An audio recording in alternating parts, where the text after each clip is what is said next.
Assalamualaikum warahmatullahi wabarakatuh. Hai semuanya, kembali lagi dengan saya Humaira Sugianto Putri. Di sini saya akan membahas tentang sosiologi sastra. Ya, sosiologi sastra merupakan studi interdisipliner yang menggabungkan konsep-konsep dari sosiologi dan juga kajian sastra untuk memahami hubungan antara karya sastra dan juga konteks sosialnya.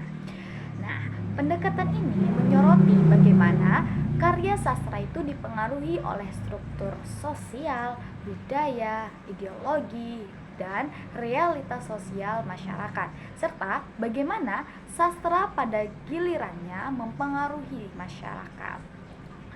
Nah, untuk lebih lanjutnya kita pahami sosiologi sastra itu pada beberapa pendekatan utama.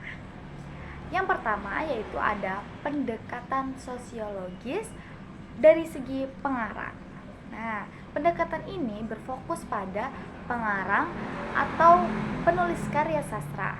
Tujuannya adalah untuk memahami latar belakang sosial, budaya, ekonomi, dan politik dari pengarang yang mungkin itu mempengaruhi cara mereka menulis dan tema yang mereka pilih.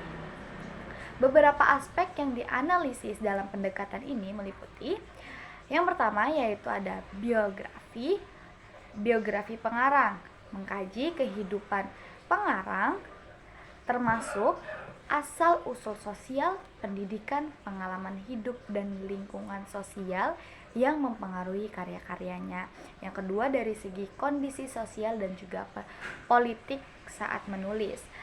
Nah, memahami konteks sejarah dan politik pada masa penulisan karya dan juga bagaimana hal tersebut dapat mempengaruhi perspektif dan juga ide-ide si pengarang. Yang ketiga ada ideologi dan nilai-nilai pengarang. Nah, ini caranya mengidentifikasi ideologi dan juga nilai-nilai yang dimiliki pengarang dan bagaimana hal ini tercermin dalam karya sastra mereka. Nah, yang kedua tadi dari segi pengarang, yang kedua sekarang ini dari pendekatan sosiologis dari segi karyanya. Nah, pendekatan ini berfokus pada analisis teks sastra itu sendiri dan bagaimana teks tersebut mencerminkan realitas sosial. Nah, pendekatan ini memperlakukan karya sastra sebagai cermin atau refleksi dari kondisi sosial tertentu. Nah, beberapa fokus utama dalam pendekatan ini adalah yang pertama yaitu ada representasi kelas sosial, yaitu bagaimana kelas sosial seperti kelas bourgeois, proletariat, dan bangsawan itu direpresentasikan dalam teks. Nah, analisis ini seringkali melihat pada hubungan kekuasaan, konflik kelas, dan juga perjuangan sosial. Ketiga itu ada struktur sosial dan juga hubungan sosial. Nah, ini tuh mempengaruhi bagaimana struktur sosial tertentu seperti keluarga, masyarakat, dan juga negara itu direfleksikan dalam suatu karya sastra. Nah, keempat itu ada tema sosial dan politik. Analisis tema-tema ini yang berkaitan dengan isu-isu sosial seperti penindasan, keadilan sosial, rasialisme, kolonialisme, dan genre dan lain sebagainya. Selanjutnya itu ada karakterisasi, mengkaji bagaimana karakter-karakter dalam karya sastra itu merepresentasikan kelompok sosial tertentu atau bagaimana karakter tersebut dikembangkan berdasarkan latar sosial mereka gitu. Nah, tadi sudah dari segi penulis, dari segi karya, dan sekarang itu dari segi pendekatan sosiologis pembaca.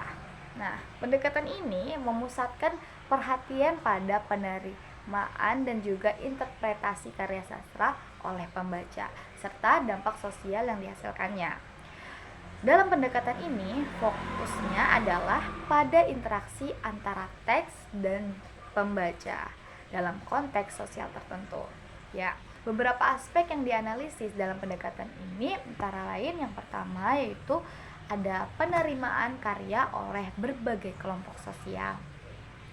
Ini tuh bagaimana suatu karya sastra dapat diterima oleh kelompok sosial yang berbeda, misalnya kelas menengah, kaum intelektual, atau kelas pekerja. Nah, kedua itu ada interpretasi kritis pembaca, yaitu bagaimana si pembaca menginterpretasikan makna karya sastra berdasarkan latar belakang sosial, budaya, dan politik mereka si pembaca. Yang ketiga yaitu dari pengaruh sosial dan juga perubahan sosial.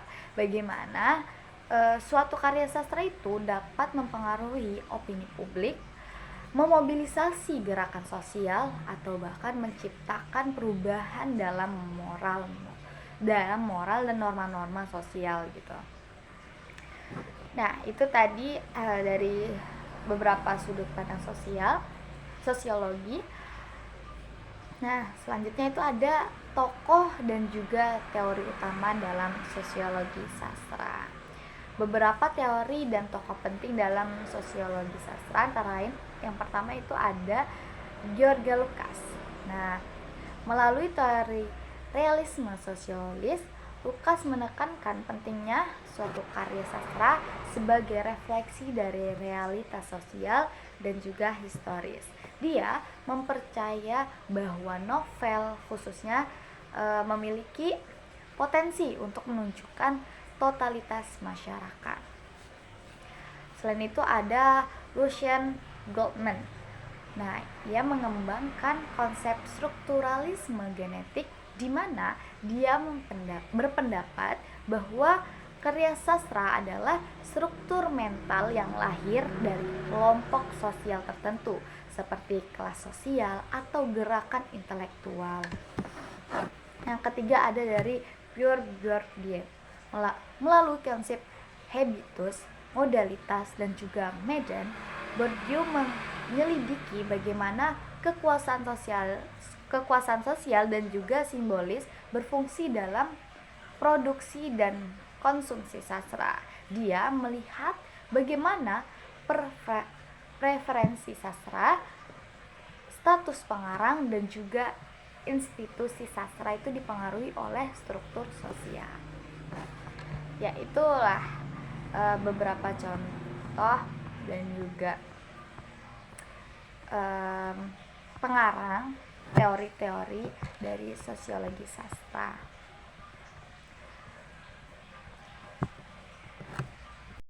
Ya, intinya sosiologi sastra itu menawarkan cara untuk memahami bagaimana sastra terkait erat dengan struktur dan juga dinamika sosial.